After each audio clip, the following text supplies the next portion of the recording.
Hello everyone! Ayan, kumusta po sa inyong lahat? Ayan, sana po ay okay lang kayo kung nasaan man po kayo.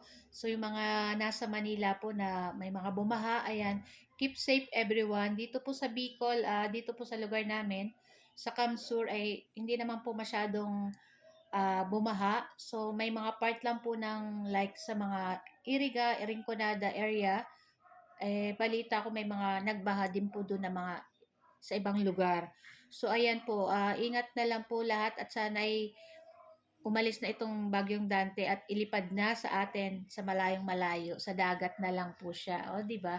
So guys, so ayan, for today's video ay tara, samahan niyo po magluto nitong ating chicken curry na napakasarap. So medyo matagal na rin po yung last kaming kumain ito, siguro last year pa or hindi ko na rin po matandaan. So pag ganito pong maulan, syempre masarap pong kumain ng may mga gata-gata, tas medyo spicy. Kaya ito yung aming niluto. Ayan, so nagisa lang po tayo dyan ng ating ginger, ng ating bawang sibuyas, syempre yung ating chicken. Siya ang bida natin ngayon. At pagkatapos ay sinangkapan natin ng pampalasa yung ating chicken dyan ng asin at paminta para may lasa na. So tatakpan lang po natin iyan. Hayaan lang natin na lumabas yung sariling tubig nitong ating chicken. At pag naatin na or nawala na yung sabaw ng ating chicken, pwede na natin ilagay po dyan yung ating chicken liver. Sabay na rin po natin itong carrots, itong ating patatas para sabay-sabay na po silang maluto. So, ang ating chicken po ay madali lang naman guys maluto. Kaya, okay na yan. Sabay-sabay na sila. So, naglagay din po pala ako dyan ng patis para pampalasa pa dito sa ating chicken curry. Ayan. Halu-haluin lang natin iyan ng bahagya para hindi po madurog yung ating chicken liver dyan. At pagkatapos guys, ayan, maglagay na tayo ng ating curry powder. Ito yung ating pampasarap syempre dito sa ating chicken curry. Ayan.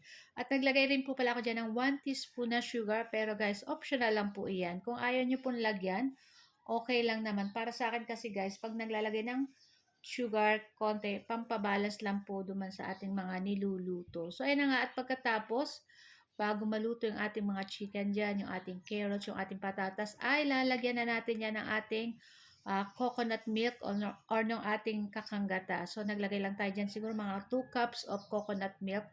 And then, haluin lang po natin iyan ng dahan-dahan kasi yung ating chicken liver ay baka madurog. So, ayan, tatakpan lang po natin iyan at lulutuin pa natin ng ilang minuto para dun sa ating patatas at carrots para malambot na siya. At ayan na nga.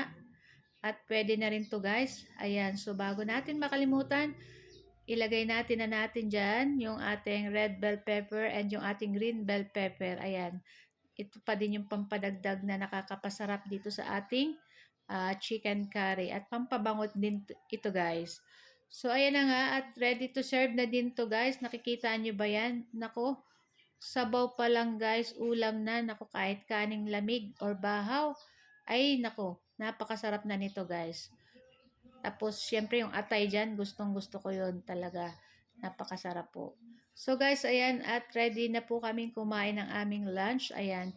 Sana po ay nag-enjoy kayo, huwag niyo po sanang kalimutan, mag-like, comment at pa-share po ng ating video. So guys, tara na at samahan niyo na po kaming kumain ng aming lunch. Thank you for watching. See you next video. Ciao. Yummy!